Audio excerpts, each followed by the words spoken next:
আসসালামু আলাইকুম। Hello everyone. কেমন আছেন সবাই? আশা করি ভালো আছেন। আলহামদুলিল্লাহ আমিও ভালো আছি।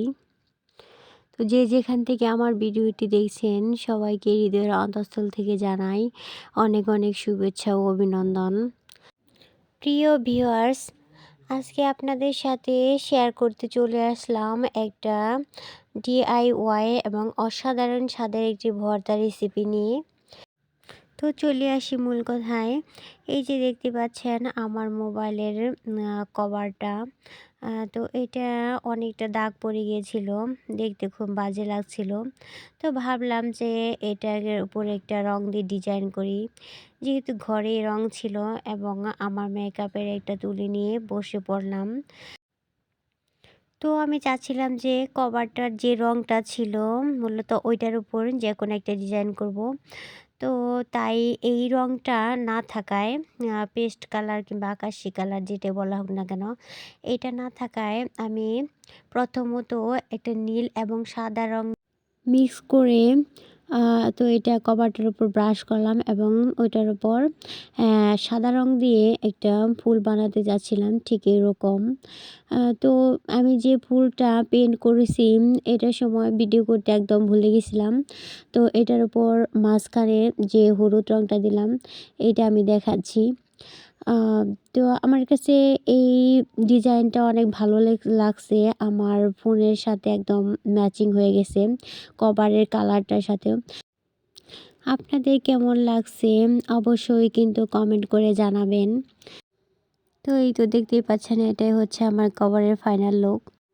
তো এইবার চলে আসি আমার রেসিপিতে। এই তো দেখতেই পাচ্ছেন আমি একদম ছোট ছোট কিছু আলু নিয়েছি। তো এগুলা প্রথমত আমি কচলিয়ে ধুয়ে নিচ্ছি। এই আলুগুলা কিন্তু শহরে পাওয়া যায় না, এগুলা গ্রামে পাওয়া যায়। ঠিক এই যে এখন যে সময়টা নতুন আলু তুলতেছে এই সময়, তো গ্রামের হাট বাজারগুলোতে অসংখ্য এই ছোটো আলুগুলো বিক্রি করতে দেখা যায়।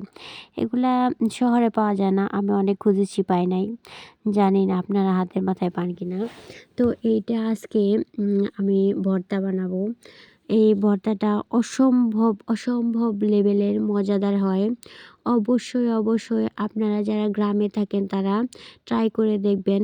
শুধু গ্রামে থাকেন যারা তাদের বলছি না, যারা এই ছোটো আলুগুলো হাতের কাছে পাবেন তারা অবশ্যই এই রেসিপিটা ট্রাই করে দেখবেন।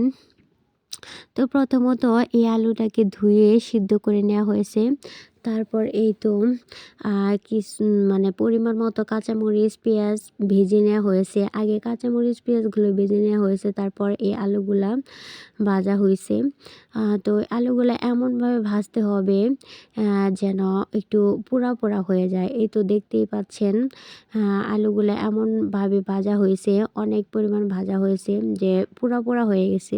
তো এই তো তারপর পাটায় প্রথমত পরিমাণ মতো সেই ভাজা কাঁচামরিচ পেঁয়াজ এবং লবণ নিয়ে বাটা হচ্ছে। তো এই মরিচটা বাটা হয়ে গেলে এখন এখনই আলুগুলা বেটে নিব আর কি। তো আলুগুলা অনেকেই আলুগুলা হাতেও ভর্তা বানায়, তবে হাতের চেয়ে আমার মনে হয় পাটায় বেটে ভর্তা করলে সবচেয়ে বেশি মজা লাগে। কারণ পাটায় বাটলে এই ভর্তাটা অনেক আঠালো হয়। আর এই ভর্তাটা যতটা আঠালো হবে ঠিক ততটাই মজা হবে। এই তো আলু এবং এই মরিচগুলো বাটা হয়ে গেলে এগুলো আমি হাত দিয়ে মিক্স করে নিচ্ছি। তো তো আমি কিন্তু এইখানে কোনো সরিষার তেল অ্যাড করব না, কারণ এই আলুগুলো এবং মরিচগুলো যখন ভাজা হয়েছে তখন সরিষার তেল দিয়ে ভাজা হয়েছে। তো এই তো আমার ভর্তাটা প্রায় হয়ে গেল। তো এই ভর্তাটা অবশ্যই আপনারা ট্রাই করে দেবেন। মুখে স্বাদ লেগে থাকার মতো একটা অসাধারণ একটা আলুর ভর্তা রেসিপি। এতটাই মজা যেটা এই নতুন আলুর সিজনে না খাইলে অনেকটাই মিস করে যাবেন। তো অবশ্যই ট্রাই করবেন। বাই দ্য ওয়ে আমি কিন্তু এটার নামটাই বলতে ভুলে গেছি। যেহেতু এই আলুটা পাটায় বেটে ভর্তা করা হয় তাই এটাকে আমাদের আঞ্চলিক ভাষায় মানে টাঙ্গাইলের আঞ্চলিক ভাষায় পাটায় বাটা আলু ভর্তা বলা হয়। তো আপনারা যারা এটা খাইছেন তারা তো অবশ্যই জানেন এটা স্বাদটা কেমন। যারা খান নাই অবশ্যই ট্রাই করে দেখবেন আর আমার কথা মনে করবেন। তো আজকের মতো এখানেই শেষ করতে যাচ্ছি। কেমন লাগলো আমার ভিডিওটি অবশ্যই কমেন্টে জানাবেন। ভালো লাগলে অবশ্যই একটি লাইক দিবেন, কারণ আপনার একটা লাইক আমার ভিডিওর জন্য অনেক বেশি উপকারী। আর প্লিজ যারা আমার চ্যানেলটিকে সাবস্ক্রাইব করেনি তারা অবশ্যই চ্যানেলটিকে সাবস্ক্রাইব করে পাশে থাকবেন। আল্লাহ হাফেজ।